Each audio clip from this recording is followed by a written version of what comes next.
Toujours plus d'actu sur BX1 +. On va parler d'agriculture urbaine maintenant avec des initiatives qui se multiplient en région bruxelloise. On cultive sur les toits, aux abattoirs, on a des champignons dans les caves de Tours et Taxis, on a parfois des projets de ferme au Champ des Cailles, à Boisfort par exemple.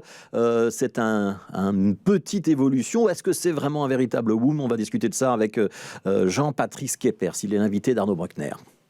Jean-Patrick Schepers, bonjour. Bonjour.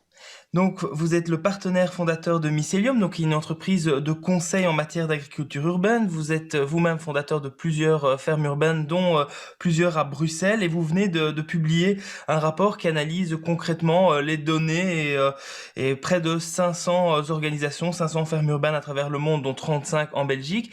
Donc, première grande question assez vaste, à quoi ressemble finalement l'agriculture urbaine en 2021? Ça se passe où? Sur terre, sur les toits, en intérieur? Qu'est-ce qu'on y cultive? Faire un petit peu un paysage de ce qu'on peut trouver. Ah, vous avez combien d'heures pour vous répondre à cette question? Alors, c'est justement ça qui est très intéressant dans l'étude qu'on a menée, c'est que on revient à la raison pour laquelle on a mené cette étude. C'est que en tant qu'expert et consultant pour les décideurs, les porteurs de projets, les pouvoirs publics ou le promoteur immobilier, une des premières choses qu'on s'est rendu compte, c'est qu'ils avaient un savoir juste, mais parcellaire. C'est-à-dire qu'ils avaient vu un reportage bien fait à la télévision, ils avaient lu un article, ils avaient visité une ferme, et donc ils avaient une vue du kaléidoscope. Et donc, ils ne comprenaient pas l'ensemble de l'environnement dans lequel ils étaient.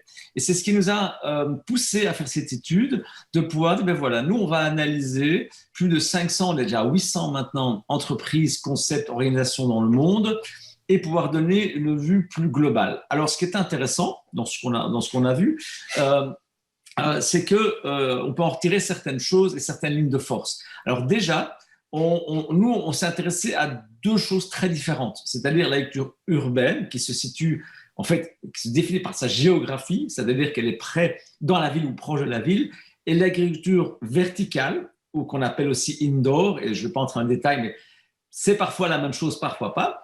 Et là, qui est en fait dans un environnement contrôlé, c'est-à-dire qu'il n'y a pas accès à la lumière extérieure. Et en fait, ces deux notions-là, indoor et urbaine, sont souvent mélangées et on parle de choses totalement différentes. Et ça, c'est assez intéressant. C'est qu'on va parler d'un côté, dans le côté agriculture urbaine, évidemment, des bénéfices pour la ville. C'est-à-dire installer des fermes urbaines, c'est créer un environnement pour le citoyen, pour l'urbain qui est plus agréable. Il y a toute une notion on est vraiment au-delà de la notion de production de nourriture. Ça, c'est très important à comprendre. Et d'ailleurs, c'est toute la difficulté des business models de ces entreprises-là, c'est qu'elles produisent de tels bénéfices extra de la production de nourriture qui ne sont pas valorisés dans un Excel d'un business plan, qu'elles se battent pour trouver des business models qui fonctionnent. Et puis à l'autre extrême, vous avez l'agriculture urbaine, plutôt indoor et verticale, qui, elle, se base sur la technologie pour avoir des meilleurs rendements, et même alors c'est très intéressant parce qu'on met dans le même pot quelque chose qui a cette notion un peu de social, communautaire. On voit bien le côté bio, le côté machin truc, et puis l'autre côté, où on est dans la tech, on est très loin de l'image du potager, on est très loin du grand-père avec ses bottes, etc. Mais ce qui est intéressant, c'est que c'est là où on pourrait dire, oui, mais c'est pas du tout écologique, ça l'indoor, c'est horrible. C'est qu'eux sont dans la notion de ce qu'on appelle le beyond organique, c'est-à-dire qu'ils dépassent le bio parce que il n'y a plus de pesticides, il n'y a plus d'insecticides, il n'y a plus rien, puis ils sont vraiment contrôlés. Et donc, c'est assez intéressant. Donc, c'est juste pour vous donner le scope, c'est énorme. On passe du jardin communautaire du quartier jusqu'à des fermes de plusieurs milliers de mètres carrés qui produisent de la salade dans des usines. Ça, c'est l'agriculture urbaine et verticale, et c'est dans le monde entier, et c'est énorme. Et donc justement ici vous parlez du monde entier dans votre rapport, mais vous abordez le monde entier aussi. Si on revient sur la Belgique et plus spécifiquement sur Bruxelles, est-ce qu'on voit des projets de ce type-là se multiplier? Est-ce que vous ressentez un engouement, par exemple à Bruxelles, pour l'agriculture urbaine? Donc, ce n'est pas du tout un phénomène récent. Ça n'a fait que retrouver un intérêt dans nos villes depuis 5 ou 10 ans. Et donc, on voit la constitution des entreprises qui était relativement stable et puis qui explose depuis 2015. Donc, c'est un sujet qui grandit dans le monde avec des contrastes très forts. Vous avez les grands marchés, par exemple, de l'indoor, de vertical, c'est l'Asie et l'Amérique du Nord. Et clairement, l'Europe est à la traîne sur ce sujet-là. L'Europe va plutôt développer le côté social, le côté agriculture urbaine. Donc, c'est vraiment chaque marché est très contrasté. Qu'est-ce qu'on va voir en Belgique et à Bruxelles? On va voir en fait un dynamisme qui existe parce que effectivement c'est soutenu par les pouvoirs publics. Donc Bruxelles Environnement fait un certain nombre de soutien à ce secteur, mais on voit aussi que si on regarde les investissements, c'est très à la traîne. C'est-à-dire que globalement, on parle de milliards d'euros de levée de fonds dans le monde pour ces derniers temps.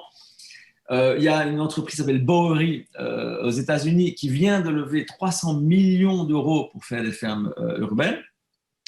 Et en Belgique, je pense que si je prends le financement du secteur et à Bruxelles sur les 5 dernières années, si on arrive à 5 millions d'euros, c'est énorme.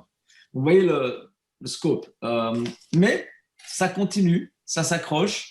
Et je pense qu'il y a une vraie réponse tant dans l'agriculture urbaine au défi de la ville que dans l'agriculture indoor, dans le défi de l'alimentation. Et donc, ça va encore augmenter, ça va encore venir. Et s'il y a des porteurs de projets qui m'écoutent, je les encourage à continuer à y croire. Et donc, si l'on passe sur un autre point de votre étude que je trouvais assez intéressant, donc dans votre rapport, vous parlez évidemment des bénéfices de l'agriculture urbaine et verticale pour produire de la nourriture, mais elle a aussi des bénéfices sociaux et environnementaux.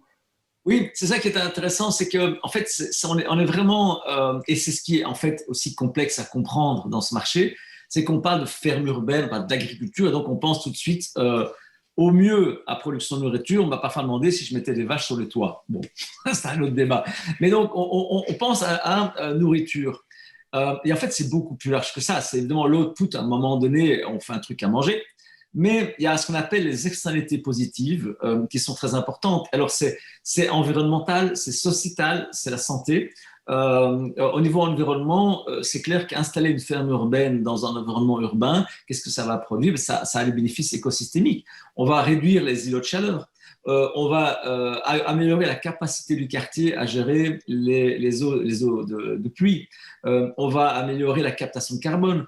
Donc, il y a un tas de choses qui vont se passer. Et c'est tout le défi du financement de ces fermes qui a été compris en France par le gouvernement français, qui subsidie largement ces installations parce qu'elles comprennent que ça apporte des bénéfices supplémentaires. Et là, je lance un petit appel à nos élus bruxellois.